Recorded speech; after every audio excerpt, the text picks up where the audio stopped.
പ്രവാസ ലോകത്തിലേക്ക് സ്വാഗതം. 7ഓളം സ്റ്റാൻഡിംഗ് കമ്മിറ്റികൾ രൂപീകരിച്ചുകൊണ്ട് ലോക കേരള സഭയുടെ പ്രവർത്തനങ്ങൾ മുന്നോട്ട് കൊണ്ടുപോകാൻ സംസ്ഥാന സർക്കാർ തീരുമാനിച്ചിരിക്കുന്നു. സംസ്ഥാന പുനർനിർമ്മാണ ഫണ്ട്, പ്രവാസി നിക്ഷേപവും പുനരുദ്ധാരണവും തുടങ്ങിയ വിഷയങ്ങളിൽ പ്രവാസികൾ ഉൾപ്പെടുന്ന കമ്മിറ്റി രൂപീകരിച്ചുകൊണ്ട് വികസനത്തിന്റെ പുത്തൻ മാതൃക സൃഷ്ടിക്കുകയാണ് സർക്കാരിന്റെ ലക്ഷ്യം. ഈ നീക്കത്തിന് എല്ലാവിധ ആശംസകളും നേർന്നുകൊണ്ട് ഈ ആഴ്ചയിലെ പ്രവാസ ലോകം ഇവിടെ ആരംഭിക്കുകയാണ്. ഒരിക്കൽ കൂടി എല്ലാ മാന്യ പ്രേക്ഷകർക്കും പ്രവാസ ലോകത്തിന്റെ ഈ എപ്പിസോഡിലേക്ക് സ്വാഗതം.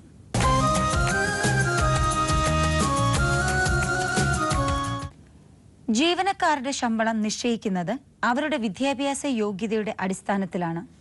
എന്നാൽ UAE-യിൽ ജോലി ചെയ്യുന്നവർക്ക് അവരുടെ വിദ്യാഭ്യാസ യോഗ്യതയുടെ അടിസ്ഥാനത്തിലല്ല ശമ്പളം നിർണ്ണയിക്കുന്നത്. ഇതിനു കാരണം മറ്റൊന്നുമല്ല, ഇന്ത്യക്കാർക്ക് അവരുടെ യോഗ്യതകൾ UAE-യിൽ രജിസ്റ്റർ ചെയ്യുന്നതിൽ ചില സാങ്കേതിക പ്രശ്നങ്ങൾ ഉണ്ടായിരുന്നു. ഈ പ്രശ്നങ്ങൾ പരിഹരിച്ച് ഇന്ത്യൻ തൊഴിലാളികൾക്ക് അവർ അർഹിക്കുന്ന വേതനം ഉറപ്പുവരുത്താനുള്ള ശ്രമത്തിലാണ് ഇന്ത്യയും. ഇന്ത്യൻ തൊഴിലാളികളെ അവരുടെ തൊഴിലിൽ കൂടുതൽ പരിശീലനം നൽകുവാനും പദ്ധതി ഉണ്ടെന്ന് UAE-യിലെ ഇന്ത്യൻ അംബാസിഡർ അറിയിച്ചു. നിരവധി ഇന്ത്യക്കാർ UAE-യിൽ ജോലി ചെയ്യുന്നുണ്ട്. 2017 1,34,000 ഇന്ത്യക്കാർ UAE-യിൽ എത്തിയിരുന്നു. ഇതിൽ സാങ്കേതിക വിദ്യയുമായി ബന്ധപ്പെട്ട മേഖലകളിൽ ജോലി ചെയ്യുന്നവർക്കാണ് അവരുടെ വിദ്യാഭ്യാസ യോഗ്യത രജിസ്റ്റർ ചെയ്യുന്നതിൽ പ്രശ്നമുള്ളത്. ഈ പ്രശ്നം പരിഹരിക്കുന്നതിലൂടെ ഇന്ത്യൻ തൊഴിലാളികൾക്ക് കൂടുതൽ വേതനം ലഭിക്കാൻ തുടങ്ങും.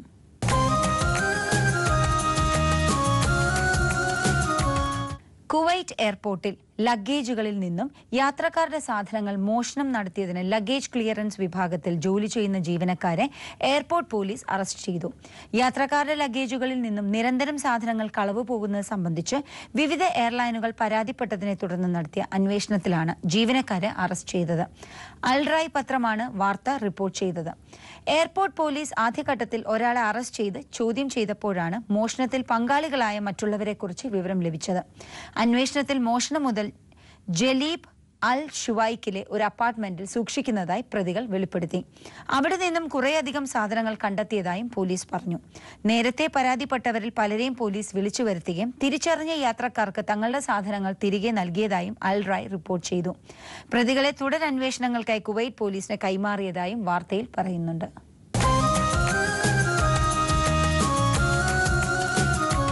സൗദിയിലെ തുറമുഖ നഗരമായ യാൻപൂവിൽ പ്രവാസി ഇന്ത്യക്കാരുടെ പാസ്പോർട്ട് സേവനങ്ങൾ തടസ്സപ്പെടുന്നതായി പരാതി.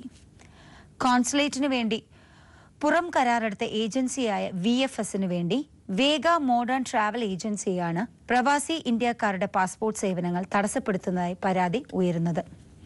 നേരത്തെ പാസ്പോർട്ട് പുതുക്കാനുള്ള അപേക്ഷകൾ എല്ലാ ദിവസവും സ്വീകരിച്ചിരുന്ന ഈ ഏജൻസി ഇപ്പോഴിത് മാസത്തിൽ ഒരിക്കലാക്കി ചുരുക്കി. ഇതുമൂലമുള്ള തിരക്ക് കൊണ്ട് പാസ്പോർട്ട് സേവനങ്ങൾ വൈകുന്നത് പതിവാകുന്നുവെന്നും അത് പ്രയാസമുണ്ടാക്കുന്നുവെന്നും ഇന്ത്യക്കാർ പരാതിപ്പെടുന്നു. എന്നാൽ കോൺസുലേറ്റ് പുറം കരാർ ഏജൻസി പ്രതിനിധികളുടെ അഭാവത്തിൽ നേരത്തെ നൽകിയ അപേക്ഷകളിൽ പലതും കെട്ടിക്കിടക്കുന്നതാണ് ദിവസവും അപേക്ഷ സ്വീകരിക്കുന്നത് നിർത്തിവെക്കാൻ കാരണമെന്നാണ് റിപ്പോർട്ട്. ദിവസവും അപേക്ഷ സ്വീകരിക്കാനായി കോൺസുലേറ്റ് നടപടി സ്വീകരിച്ചാൽ ഈ പ്രയാസം ഒഴിവാക്കാനാകും എന്നാണ് ഇന്ത്യക്കാർ പ്രതീക്ഷിക്കുന്നത്.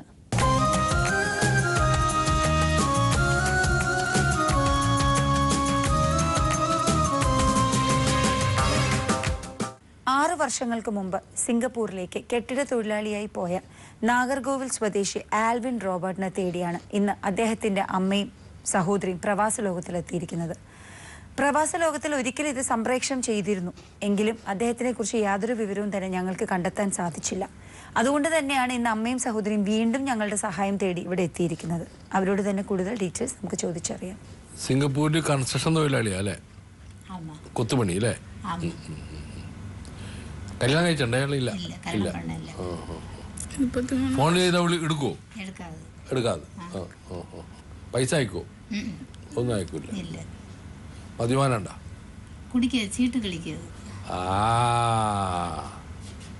അവിടെ തമിഴില് ധാരാളമുള്ള സ്ഥല.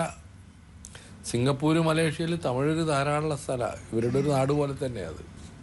அவன் இப்படி இந்த சீட்டாகிட்ட இருக்கிறது எங்களுக்கு தெரியாது. யாருமே அந்த கூட இருக்க பையன்மாரும் சொல்லிடு தெரியாமல் ரெண்டாவது நாங்கள் அனுப்பிட்டோம். അതിനൊക്കെ പറ്റിയ സ്ഥലം അത്. എത്ര വയസ്സായി അയാൾക്ക്? 33 വയസ്സ്. 33 വയസ്സ്. ഇപ്പോ വന്നിട്ട് 6 വർഷം ഇല്ലേ? 6 വർഷം. നമ്മള് നമ്മളിപ്പോൾ ഇത് ഇവിടെ ടെലികാസ്റ്റ് ചെയ്തിട്ട് പിന്നെ അദ്ദേഹം വന്നിട്ടൊന്നുമില്ല അല്ലേ? വരയില്ല. அவ யாரோ பார்த்தவே சொல்லலாம் കല്യാണം நாட்டுக்கு போயிருப்பான் அப்படின்ட்டு வேற நாட்டுக்கு அங்க இருந்து சிங்கப்பூர்ல 5 வருஷம் தான் நிக்க விட மாட்டாராம். நிக்க முடியாது. അവിടെ കല്യാണം കഴിച്ചോ? അവിടെ அங்க ஒண்ணும் கிடையாது. അങ്ങ് കല്യാണം കഴിച്ചോ? இல்ல இல்ல ഇല്ല இல்ல அது ஒண்ணும் இல்ல. അതൊന്നുമില്ല. കാണുന്നവരുണ്ട് അല്ലേ? ஆமா கல்யாணம் ஒண்ணும் கிடைக்கல. നിങ്ങളെ ആളുകളുണ്ട് അവിടെ അല്ലേ? ஆளு உண்டு ஆனா ஒருத்தர ஒண்ணும் செல்ல மாட்டாவ. അല്ല നിങ്ങളെ കുടുംബക്കാരൊക്കെ അവിടെ ഉണ്ടാ? വേറെ കുടുംബക്കാരെ ഇല്ല. സുഹൃത്തുക്കളുണ്ട്? ഫ്രണ്ട്സ് അവര് കാണുന്നുണ്ട് ഇയാളെ? കാണില്ല കൂട്ടിട്ട് ഉത്തരം പാക്ക മുടിയത് ഒട്ടും വിളിക്കാതില്ല. അപ്പൊ നമ്മളൊരു പ്രാവശ്യം കാണിച്ചതാ. സിംഗപ്പൂരിലെ മലയാളികളോടും തമിഴരോടും കൂടിയുള്ള ഒരു അഭ്യർത്ഥനയാണ്. ആൽവിൻ റോബർട്ട് തമിഴ്നാട്ടുകാരനാണ്, നാഗർകോവിൽക്കാരനാണ്. സിംഗപ്പൂർ 11 വർഷമായിട്ട് ജോലി ചെയ്യുന്ന ആളാണ്. ഒരു പ്രാവശ്യം ഇടയ്ക്ക് വന്നു. ഞങ്ങൾ അടുത്ത് ഈ അമ്മ വന്നിരുന്നു. എത്ര വർഷം മുമ്പ്? 3 വർഷം മുമ്പ് ഞങ്ങളിത് സംപ്രേഷണം ചെയ്തിരുന്നു. ഒരു ഫലം ഉണ്ടായില്ല. റോബർട്ടിനെ കാണുന്ന ആളുകൾ തമിഴരായാലും മലയാളികളായാലും ഞങ്ങളുടെ നമ്പറിൽ തിരിച്ച് ബന്ധപ്പെടണം. എല്ലാവിധ സഹായങ്ങളും അദ്ദേഹം വരുന്നതിന് വേണ്ടി ഞങ്ങൾ ചെയ്യുന്നതാണ്. കുറച്ച് കുഴപ്പമൊക്കെ ഉള്ള ആളായിട്ടാണ് തോന്നുന്നത് ഇയാൾക്ക്. മുഴുവൻ വീടുമായിട്ട് ബന്ധപ്പെടണമെന്ന ആഗ്രഹമില്ല. അമ്മയ്ക്ക് എങ്ങനെയെങ്കിലും മകൻ വന്ന് കിട്ടിയാൽ മതി എന്നുള്ളതാണ് അമ്മയുടെ. അമ്മ അവശ്യമാണെന്ന് ദൃശ്യത്തിൽ നിന്ന് തന്നെ നിങ്ങൾക്ക് മനസ്സിലാകുമല്ലോ. അപ്പം അതുകൊണ്ട് റോബർട്ട് കഴിയുന്നതും വേഗം നാട്ടിലേക്ക് വരാനുള്ള ശ്രമങ്ങളിൽ നമ്മളവിടെയുള്ള പ്രവാസ ലോകം പ്രവർത്തകർ സഹായിക്കണം. അദ്ദേഹത്തെ കണ്ടെത്താൻ സഹായിക്കണം. അദ്ദേഹം എവിടെയോ ഉണ്ട് ചീട്ടൊക്കെ കളിച്ച് നടക്കുന്ന കാർഡ്സ് കളിക്കുക. അപ്പം അങ്ങനെയുള്ള ചില പരിപാടികളൊക്കെ ഉണ്ട് അദ്ദേഹത്തിന്. അതുകൊണ്ട് അവിടെ കിട്ടുന്ന കാശ് അവിടെ തന്നെ ചിലവഴിക്കുകയായിരിക്കും ചെയ്യുന്നതെന്ന്. ധാരാളം തമിഴരുള്ള സ്ഥലമാണല്ലോ സിംഗപ്പൂർ, മലേഷ്യ മുതലായ രാജ്യങ്ങൾ. 5 வருஷம் வேலை செய்து அவ்வளோத்தையும் அங்கேயே செலவு பண்ணியிருக்கான். 10,000 ரூபா போல அம்மை செலவுக்கு மட்டும் கொடுக்குது. அடுத்து அவளை அங்கே செலவு பண்ணி அப்போ இவன் இன்னும் வரையிலையே யான்னு சொல்லிட்டு அந்த அந்த அரபி அப்படின்னு சொல்லி அவியலுக்கு ஃபோன் பண்ணதில் அவன் நல்ல பையன் என்னைக்கும் வேலைக்கு வந்துடுவானே, அப்போ நான் உடனே அனுப்பினி உடனே இங்கே திருவனந்தபுரத்தில் இங்கே வந்து அப்போ இப்போ 5 வருஷம் நின்னா ஒரு ஒன்றுமே கையில் இல்லை இல்லையா. நான் இனி போய் சம்பாதிச்சு எல்லாம் கொண்டு வருவேன், இந்த ஒரு தடவை நான் போகிறேன் அப்படின்னு அவியல்கிட்ட சொல்லி இனி நான் அப்படி போக மாட்டேன் அப்படின்னு சொல்லி போனது. போய் ஒரு மாதம் 10,000 ரூபா என்னது அவியல் செலவு. 10,000 ரூபா அனுப்பினேன். அந்த ஒரு மாதம் ஃபோன் பண்ணேன். அவ்வளோதான். അത് ഒരു തകവലും ഇല്ല. നമുക്ക് ഇത്രയൊക്കെ പറ്റുള്ളൂ. നോക്കാം. கூட்டி சீக்கிரம் வீட்டு திரும்பி வர வேண்டும். எப்போதும் பார்த்துக்கிட்டே இருக்கு, எப்படி வருவாட்டு.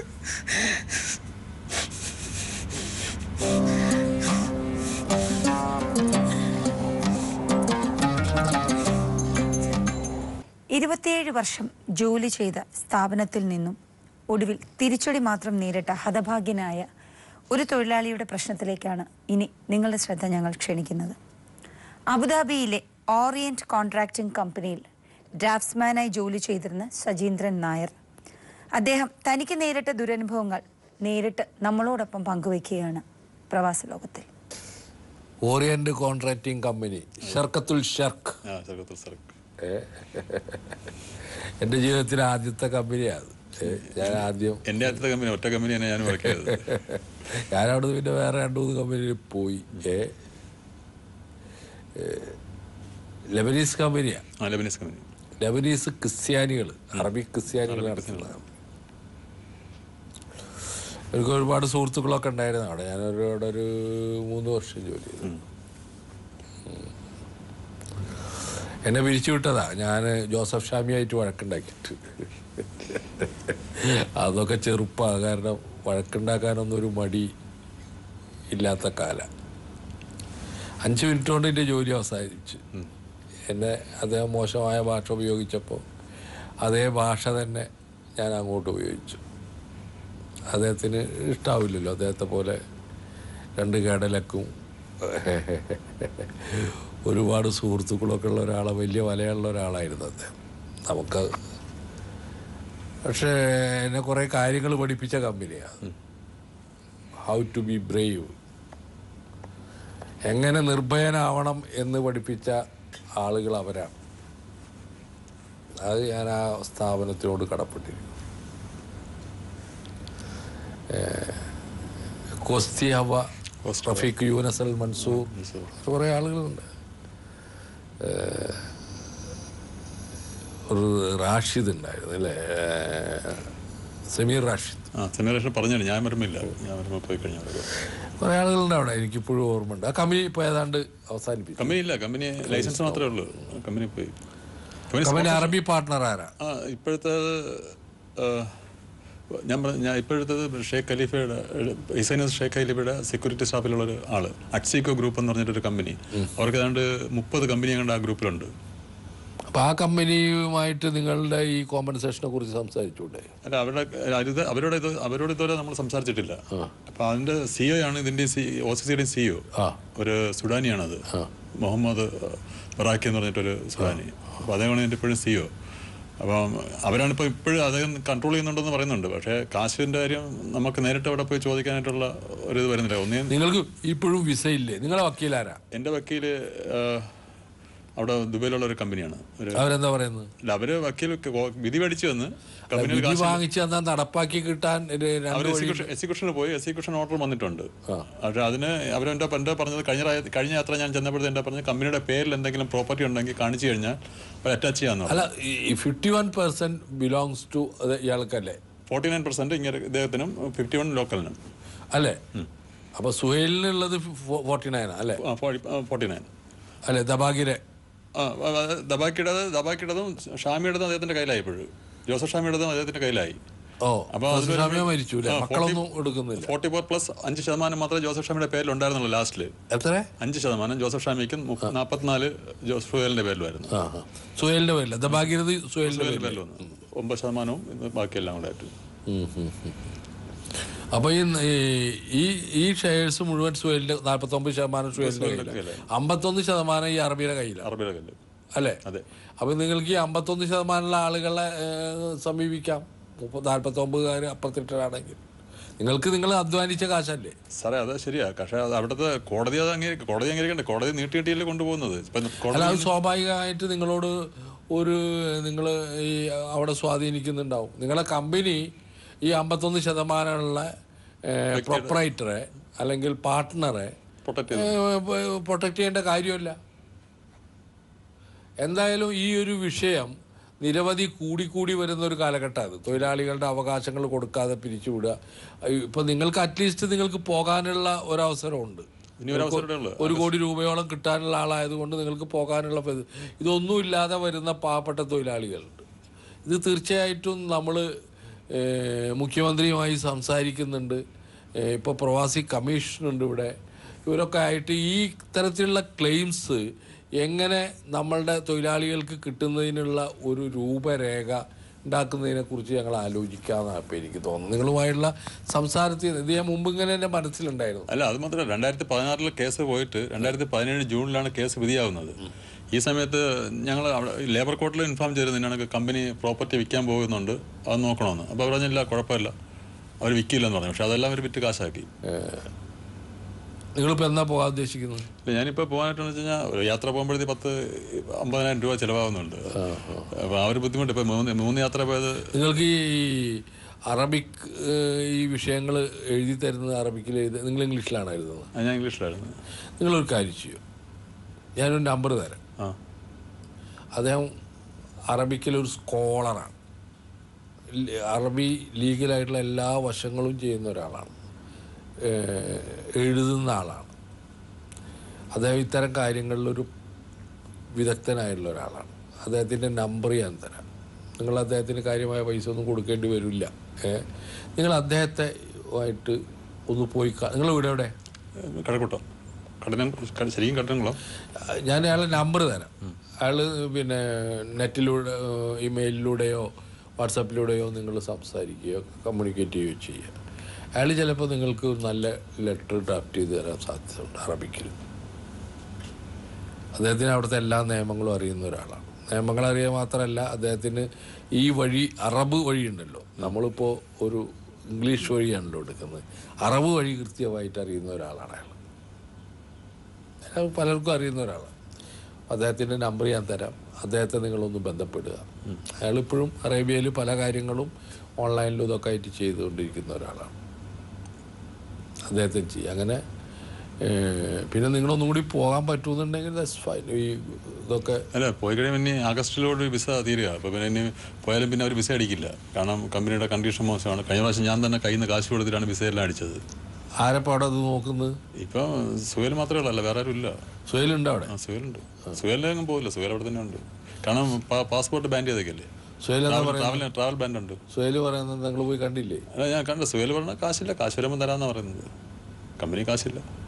ലബനാനിലെ ഹസ്ബയ്യ എന്ന് പറഞ്ഞിട്ട് സ്ഥലമുണ്ട്, അവിടെ നിന്നുള്ളവരവരൊക്കെ. സുഹേൽ റോയൽ ഫാമിലിപ്പെട്ട പാർട്ടിയാണ്.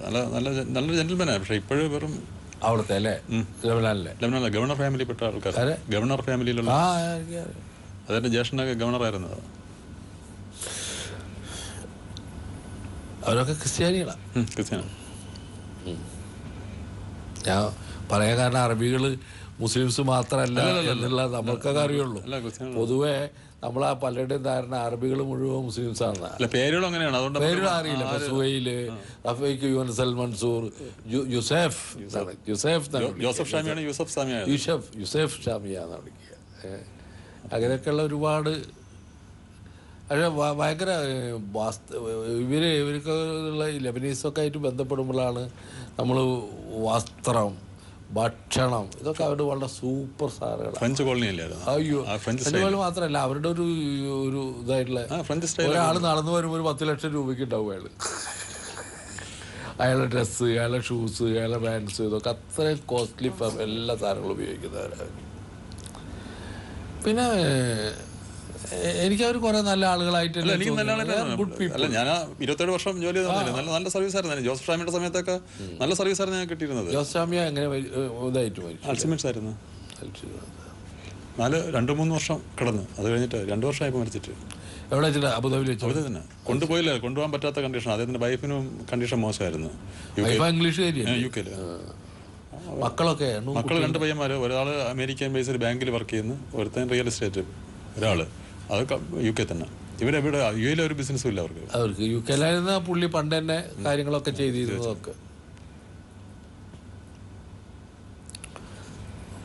എന്തായാലും ഒരു പഴയകാല ഓർമ്മയിലേക്ക് നിങ്ങൾ തന്നെ കൊണ്ടുപോയതിൽ സന്തോഷമുണ്ട്.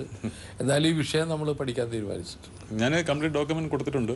ഓക്കെ, നിങ്ങളൊരു ലെറ്റർ CM-ന് കൊടുക്കും. കാരണം എന്താ വെച്ചാൽ ഇത്തരത്തിൽ നിങ്ങൾ ഇപ്പോൾ ഏറ്റവും കൂടുതൽ പൈസ വഞ്ചിക്കപ്പെടുന്ന ആദ്യത്തെ ഞാൻ കാണുന്ന ഒരാളാണ്. അതായത് ലേബർ കോമ്പൻസേഷൻ എന്ന് പറയുന്നത് ഇത്ര ഹ്യൂജ് എമൗണ്ട്, 1 കോടിയോളം വരുന്ന ലേബർ കോമ്പൻസേഷൻ ഡ്യൂ ആയിട്ടുള്ള അപൂർവ വ്യക്തികളിൽ ഒരാളാണ് നിങ്ങൾ എന്നാണ് എനിക്ക് തോന്നുന്നത്. വേറെ ഉണ്ടാവാം. അപ്പോൾ സ്വാഭാവികമായിട്ടും നിങ്ങളുടെ കേസ് മുഖ്യമന്ത്രിയുടെ അടുത്ത് എത്തണം എന്ന് ഞാൻ ആഗ്രഹിക്കുന്നു.